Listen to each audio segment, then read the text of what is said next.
आज की current news है, केंद्र सरकार द्वारा किस तिथि को एक राष्ट्र एक सदस्यता योजना यानी कि वन नेशन वन सब्सक्रिप्शन की शुरुआत की गई। तो दोस्तों इसका सही उत्तर हो जाएगा ऑप्शन बी, 1 जनवरी 2025 से की गई है। दोस्तों एक राष्ट्र एक सदस्यता योजना को जानने से पहले हम लोग जान लेते हैं कि विकसित भारत 2047 क्या है। तो दोस्तों विकसित भारत 2047 एक ऐसी पहल है यानी कि काल्पनिक पहल है जिसके अंतर्गत यह कल्पना की गई है कि 2047 में जो हम लोग स्वतंत्रता दिवस मनाएंगे तब तक भारत एक विकसित राष्ट्र के रूप में उभर चुका होगा। तो दोस्तों इसको हम लोग जान लेते हैं, एक राष्ट्र एक सदस्यता योजना क्या है।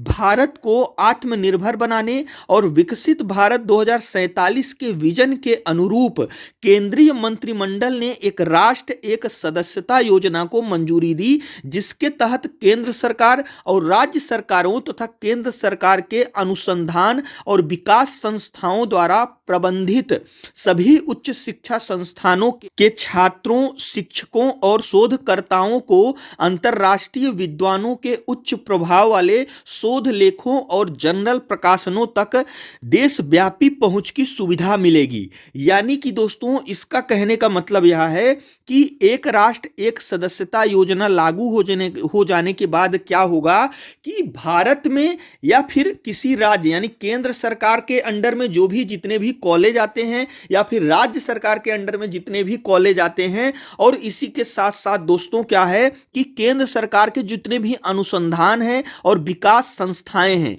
वो क्या है कि देश दुनिया में जितनी भी रिसर्च होती हैं, जितनी भी नई नई चीजें खोजी जाती हैं, किसी के बारे में रिसर्च होता है तो उसको जानने के लिए जो छात्र होते हैं या फिर शिक्षक होते हैं या फिर जो शोधार्थी होते हैं वो अलग अलग वेबसाइट पे जाकर उसके बारे में जानते हैं, अलग अलग सब्सक्रिप्शन लेना पड़ता है। लेकिन इस योजना के आ जाने के बाद क्या होगा कि केंद्र सरकार सभी के लिए एक पोर्टल लॉन्च करेगी जहां पे सिर्फ एक सब्सक्रिप्शन लेने के बाद आप लोगों को जितनी भी जानकारियां हैं, जितने भी नए नए शोध हैं, जितने भी नए नए जो है डेवलप किए गए हैं चीजों को आपको एक जगह उसको जानने के लिए मिल जाएगा। तो इसका मुख्य उद्देश्य जो है यही है, और इसके बारे में हम लोग जान लेते हैं।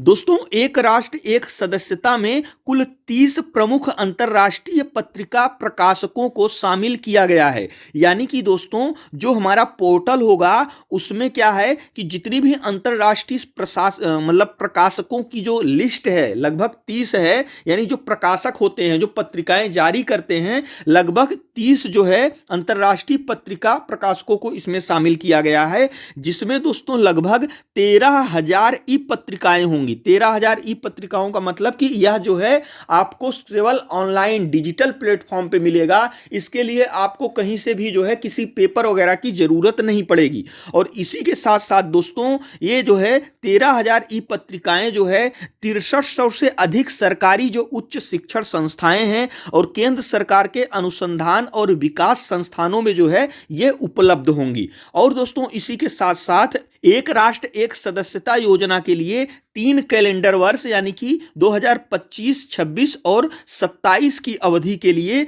6,000 करोड़ रुपए आवंटित किया गया है। यह एग्जाम में आपके पूछा जा सकता है कि एक राष्ट्र एक सदस्यता योजना के लिए कितने रुपए आवंटित किए गए हैं। तो उसके लिए दोस्तों 6,000 करोड़ रुपए आवंटित किए गए हैं। और दोस्तों इसी के साथ साथ जो हमारा आज का क्वेश्चन है वह है गणतंत्र दिवस 2025 के समारोह में किस देश के राष्ट्रपति को मुख्य अतिथि के रूप में आमंत्रित किया गया है। इसमें से कौन सा ऑप्शन सही है हमें कमेंट बॉक्स में जरूर बताइएगा। और दोस्तों यदि यह जानकारी आप लोगों को अच्छी लगी हो तो हमारे चैनल को जरूर सब्सक्राइब करिएगा। और दोस्तों वीडियो देखने के लिए आपका बहुत बहुत धन्यवाद।